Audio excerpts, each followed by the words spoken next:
And then the last point I want to make about the South Carolina primaries, I thought the most interesting statistic out of this whole thing was that I think it was 96% of African Americans over the age of 65 voted for Hillary Clinton, which, good on her. She won big. I mean, she's got a lot of momentum now, and the probability of her ending up our Democratic presidential candidate has, increased between Nevada and South Carolina. And now, she'll probably take much of Super Tuesday. So the momentum is moving her way, and momentum is a big deal in politics. But what I thought was interesting was that 96% number.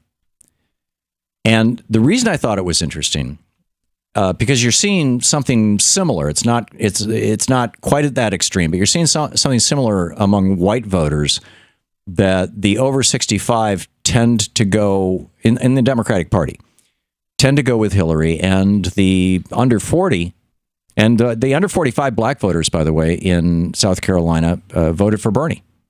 It wasn't huge. It was like 50 something to 40 something, but he won among younger black voters. And it suddenly hit me. Older people over 60 basically, get most of their information and news from television. And people under 40 increasingly are getting most of their news and information from the internet, from social media, from Facebook and Twitter and blogs and reading things online. And out of the last 9 months since Bernie declared his candidacy, there was an 8-month media blackout of Bernie. I mean, did you know that there was marches all over the country last week? Something like 80 marches all around the country in support of Bernie Sanders' candidacy. Large ones, thousands of people turning out. It was absolutely not covered by the media. I mean, the media blackout is continuing, and I think one of the reasons is because Bernie will say, the corporate media is a problem. And that's got the corporate media freaked out. And it's one of the reasons, they did this to Howard Dean too. But I think that 96 to 3% vote is in some ways a reflection of the fact that Hillary Clinton has been, part of the civil rights struggle in that part of the country. I mean, she was first lady in Arkansas, in that part of the country. And in fact, one of her first jobs was in South Carolina, going in and fighting segregation and fighting the attempts to disenfranchise African-American voters. People know her. African Americans know her in South Carolina. So, it makes sense.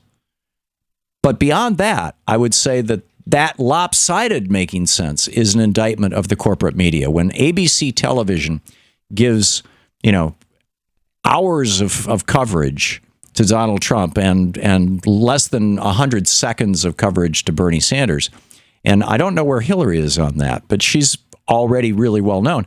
What we're seeing right now is that name recognition is a huge variable in elections, and Trump has huge name recognition, and so of course do the Clintons. So, and you could, in fact, I could argue this on both sides, that Donald Trump, had he not gotten all the press coverage that he's gotten, all the free press coverage he's gotten, he would not be the front runner.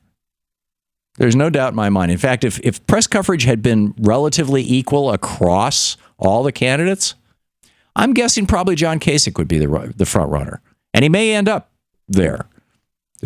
He's one of the more, quote, reasonable of the Republicans. He's got a lot of policies that I think are very toxic, but still, he's not a crazy guy. And I think that the race might be a little closer on the Democratic side if Bernie had been getting coverage commensurate with what Hillary has been getting. But that's, like I said, that's an indictment of the media, not of the candidates. To watch more clips from our programs, hit the Watch More Videos button over here. And please be sure to hit the handy-dandy subscribe button so you'll always be up to date. Tag, you're it.